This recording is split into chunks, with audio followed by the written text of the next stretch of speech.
તો ભાગવતીના દશમ સ્કંદનો પાઠ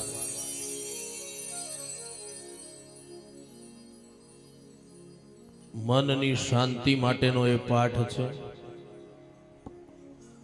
એટલે જ્યારે જ્યારે સમય મળે ને સજ્જનો, ત્યારે ભાગવતના દસમા સ્કંદનો પાઠ કરજો અથવા બ્રાહ્મણો પાસે કર.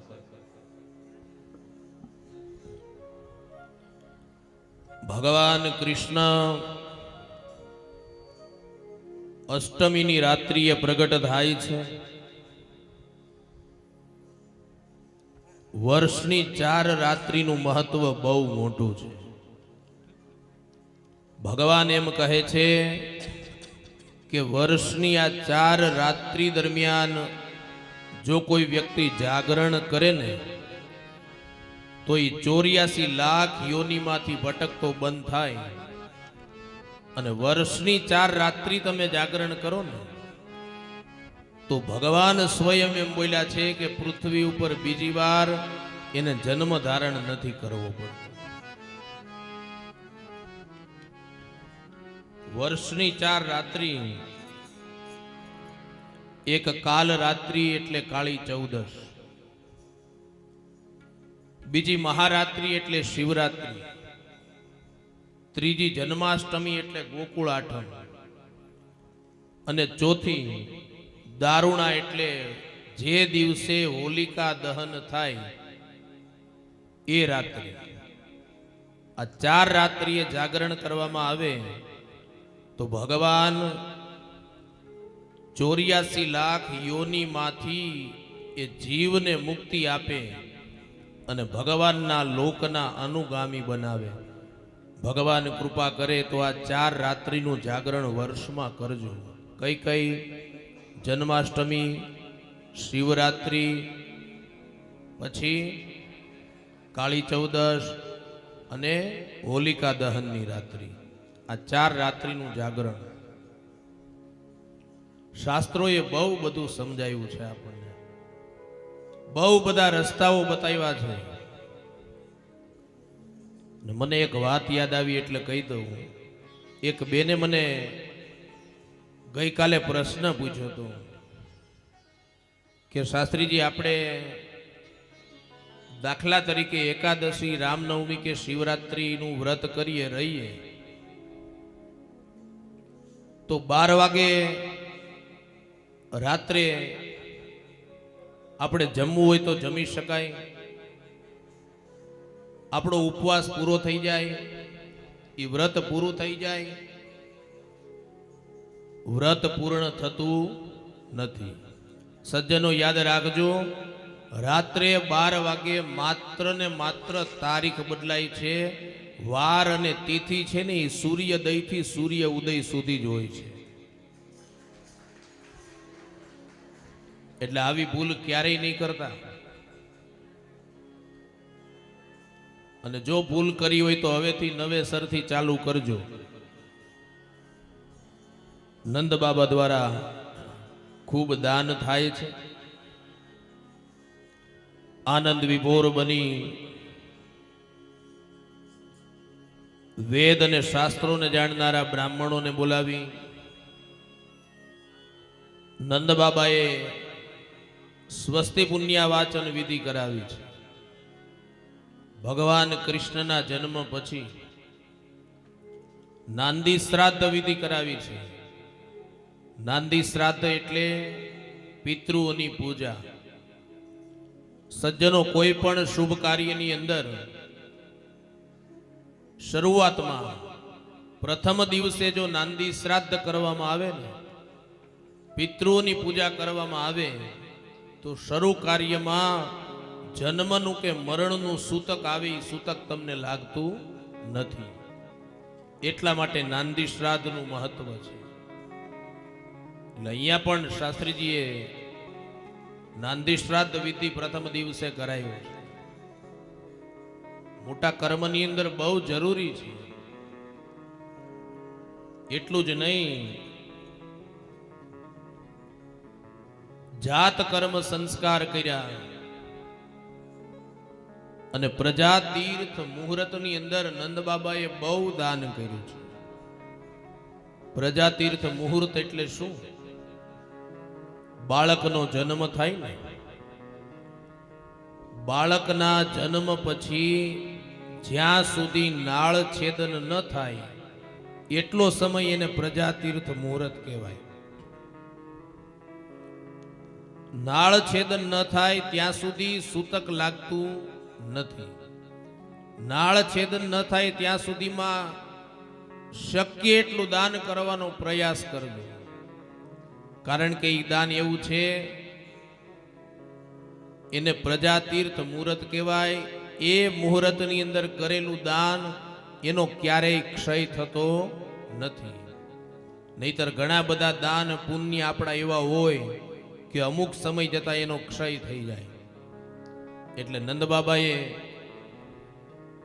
પૈસાનું દાન કર્યું, ધેનું કહેતા ગાયનું દાન કર્યું, મોટા મોટા 7 તલના પર્વતો હતા એ પર્વતોનું દાન કર્યું, સોનાનો ચેન કાઢી એને દાન કર્યું.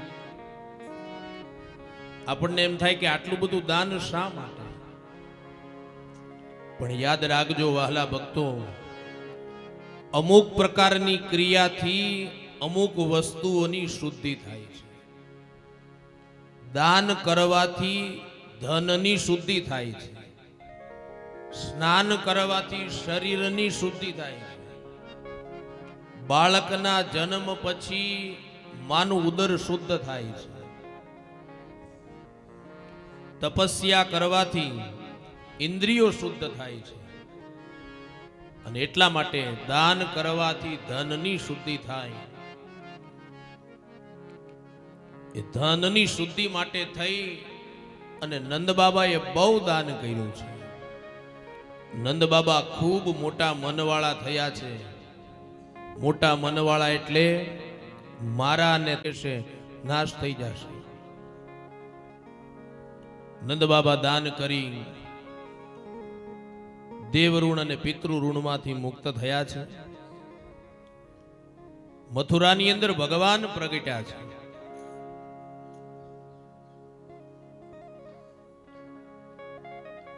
તમે કલ્પના તો કરો સજ્જનો,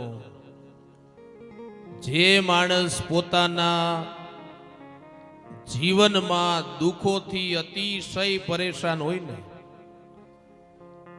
તમે એકવાર ખાલી રામ અને કૃષ્ણના જીવન ચરિત્રને જોઈ લેજો. આપણા દુઃખ તો કાંઈ નથી સજ્જનો.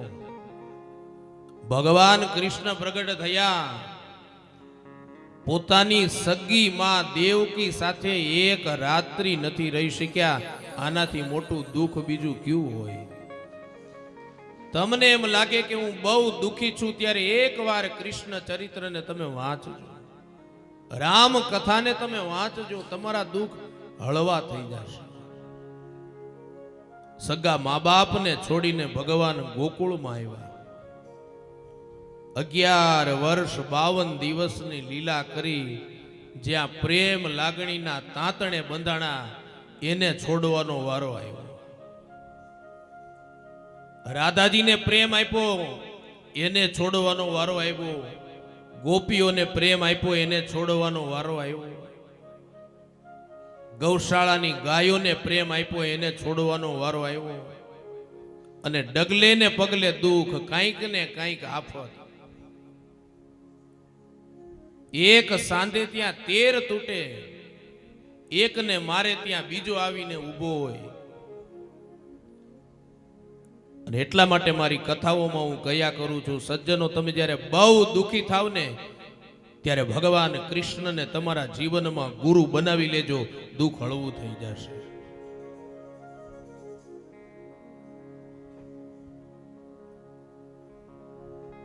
મથુરા નગરી એટલે શું? ભગવાન મથુરાની અંદર પ્રગટ્યા છે. કથા આપણા જીવનની છે. મથુરા નગરી એટલે આપણો દેહ, આપણું શરીર.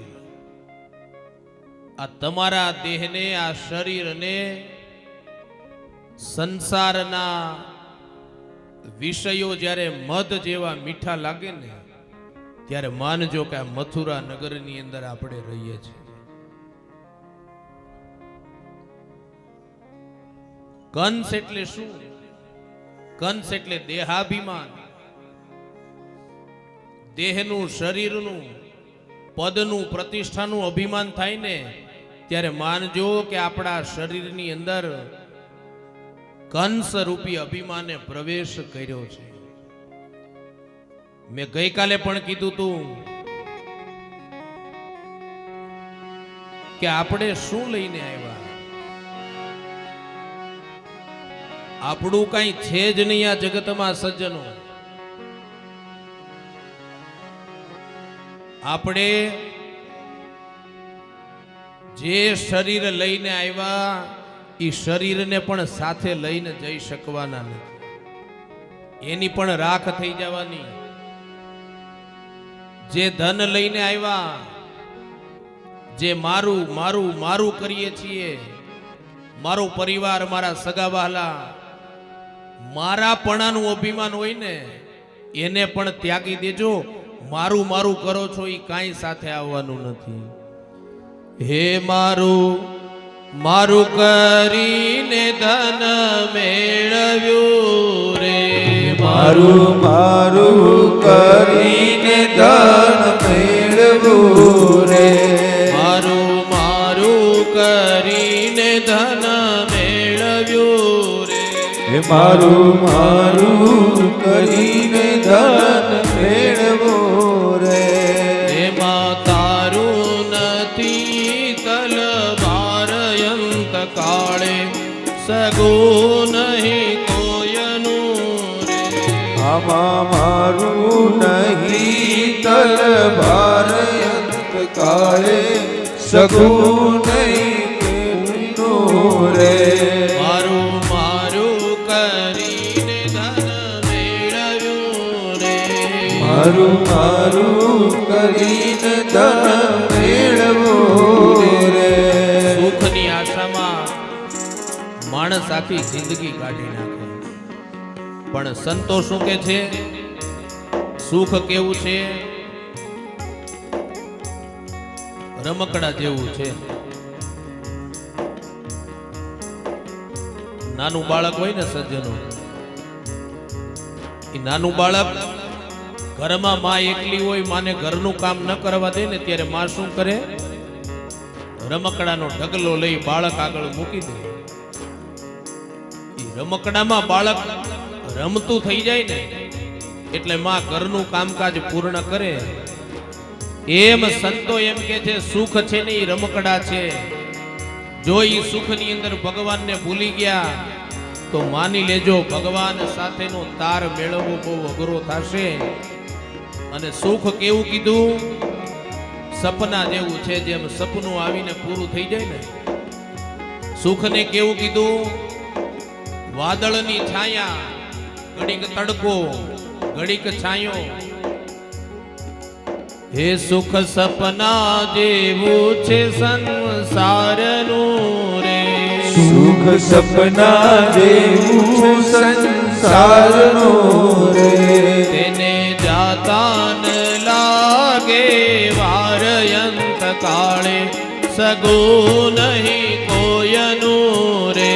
તેને જાતા ન લાગે વાર અંત કાળે, સગું નહીં કોયનું રે. આપણે એમ કહીએ આ મારા સંબંધી, આ મારો પરિવાર, આ મારી ઘરવાળી, આ મારા કાકા બાપા, પણ સજ્જનો સંતો એમ કે છે પૂર્વ જન્મના કંઈક ઋણાનું બંધન હોય ને ત્યારે આપણે બધા ભેગા મળીએ અને પાછા એ ઋણાનું બંધન પૂર્ણ થાય એટલે એકાબીજાએ છૂટું પડવાનું થાય. એટલે આમાં લખ્યું છે હે સંસ્કારે સંબંધી સર્વે મળ્યા રે, સંસ્કારે સંબંધી સર્વે મળ્યા રે, સંસ્કારે સંબંધી સર્વે મળ્યા રે, સંસ્કારે સંબંધી સર્વે મળ્યા રે. આ છે જૂઠી માયા કેરી જાળયંત કાળે સગું નહીં કોયનું રે. છે ધૂવી માયા કેરી જાળ અંત કાળે સગું નહીં કોયનું રે. એટલે કંસ એટલે દેહાભિમાન.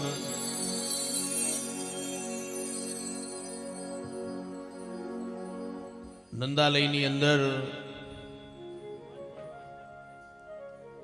ગોકુળની અંદર એક બ્રાહ્મણ આવે છે.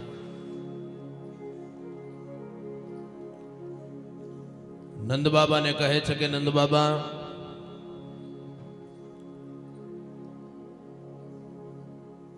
તમારે ત્યાં સંતાનની પ્રાપ્તિ થાય ને,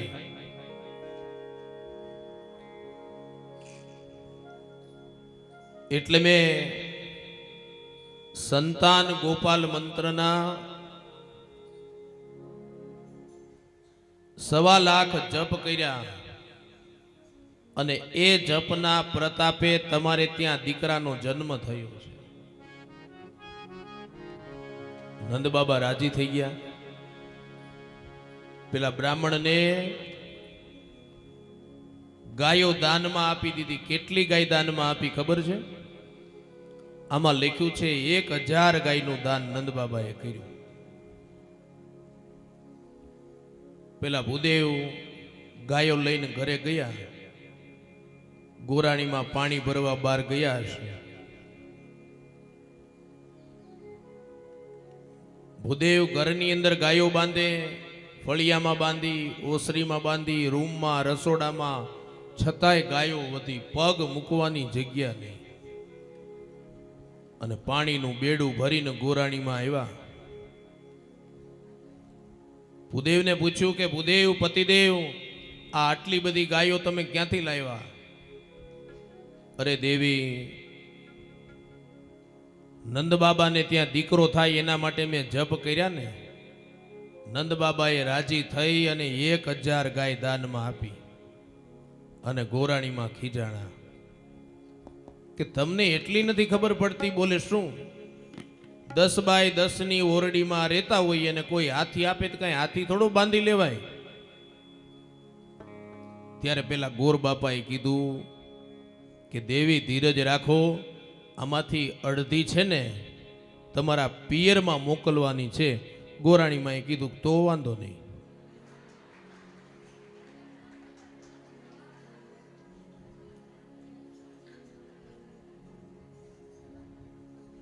પણ સજ્જનો કથા મને ને તમને ઉપદેશ કરે છે.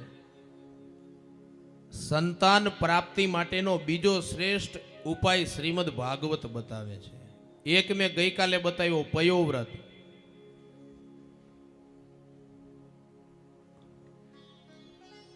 અનેક બાધાઓ માનતાઓ રાખવા છતાંય જો સંતાનની પ્રાપ્તિ ન થતી હોય ને, તો ભાગવતની અંદર સંતાન ગોપાલ મંત્ર આપ્યો છે. એ મંત્રના જપનું અનુષ્ઠાન થાય, 1.25 લાખ જપ થાય ને, કાં તમે કરો કાં બ્રાહ્મણો પાસે કરાવડાવો.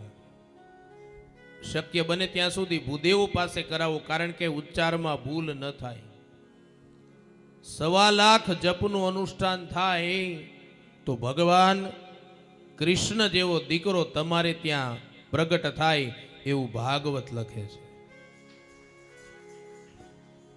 બહુ અંધશ્રદ્ધાની અંદર બધે નહીં પડતા.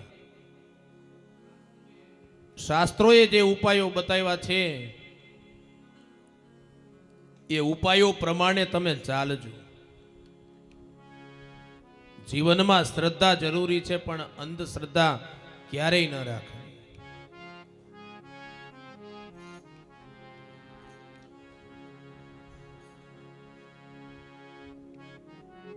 સુખદેવજી મહારાજ પરીક્ષિત રાજાને કહે છે કે રાજન, યશોદાનું સૌભાગ્ય કેવડું મોટું. માડી તને મોહન કહે છે, માડી માડી રે નંદ રાણી તારા આંગણા હોજી. યશોદાનું સૌભાગ્ય કેવડું મોટું. અખિલ બ્રહ્માંડનો નાયક, જગતના પેટના ખાડાને બુરનારો કૃષ્ણ ભૂખ લાગે ને ત્યારે માં યશોદાની સાડીનો છેડો પાલવ પકડીને એમ કે હે માં મને જમાડ, મને ભૂખ લાગી છે. કેટલા પુણ્ય કર્મ ઈ યશોદાએ કર્યા હશે કે ભગવાન એને ત્યાં પ્રગટ થયા, એને ત્યાં એના આંગણાની અંદર રમે છે.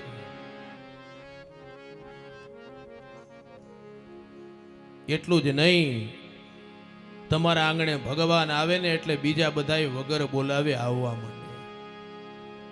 સ્વર્ગની અંદર ઇન્દ્ર જ્યારે જમવા માટે બેસે ને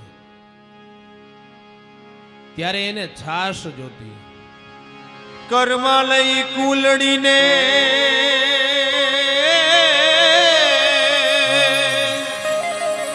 ઉભી ઇન્દ્રાણી, કર્માલય કુલડીને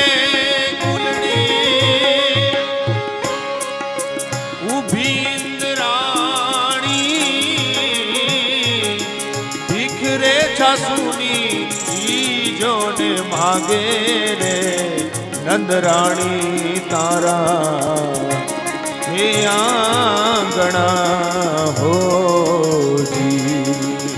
મારી તારા કેટલા જન્મની આ કમાયું રે નંદરાણી તારા હે આંગણા હોજી.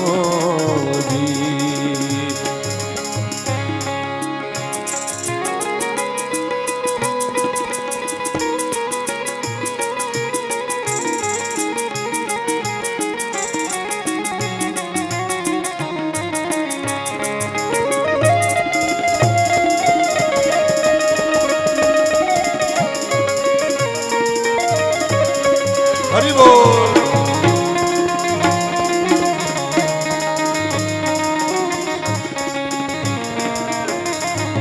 જય હો. Bye bye. ઉભેલી અજાણી નારી એ લક્ષ્મી લોભાણી રે. ઉભી લે અજાણી નારી નારી લક્ષ્મી લોભાણી રે. પ્રીતિથી ભરવા છે તારા જોને પાણી રે નંદરાણી તારા હે આંગણા હોજી. હે માણી તારા કેટલા એ જન્મની માણી રે નંદરાણી તારા આંગણા રે હો. હે મુરારી કહે છે મુખથી માજી રે તારા હુકમે ભણે હે હાજી હોજી. બાપુ ઈ બધાનો તારો છે ભેટો રે નંદરાણી તારા હે આંગણા આંગણા.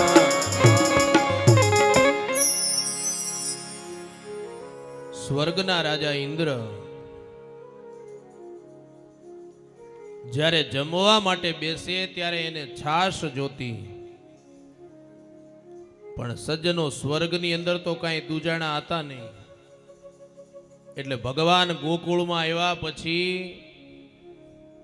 સ્વયં ઇન્દ્રાણી છાશ લેવા માટે થઈ અને ગોકુળમાં આવતા.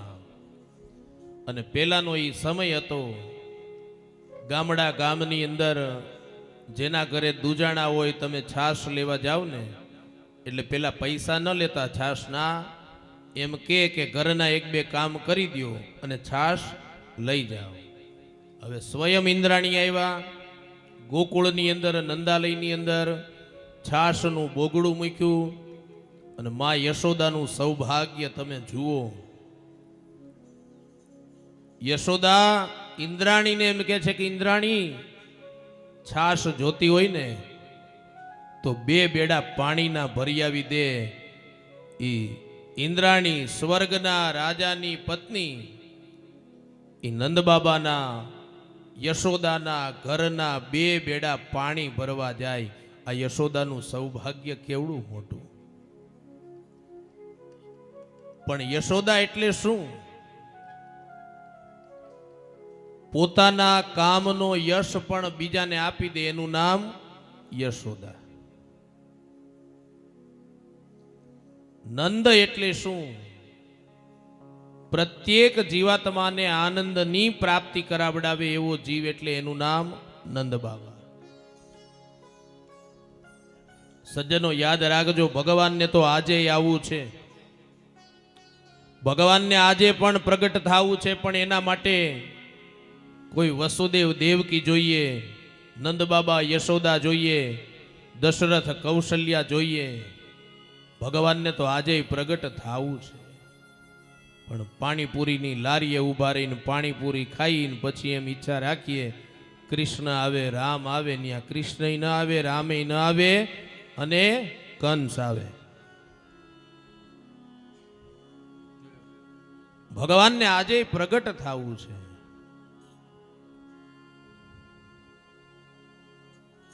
ધીમે ધીમે સમય વ્યતીત થવા માંડ્યો છે. શ્રાવણ વદ 12નો દિવસ આવે છે. ભગવાનના બાલ સ્વરૂપના દર્શન કરવા માટે કૈલાસમાંથી ભગવાન મહાદેવ આવે છે. મહાદેવને ભગવાનનું બાલ સ્વરૂપ બહુ ગમે છે. અને રામના પ્રાગટ્ય પછી પણ અવધની અંદર ભગવાન મહાદેવ આવ્યા હતા. બંદે બાલ રૂપ સોઈ રામો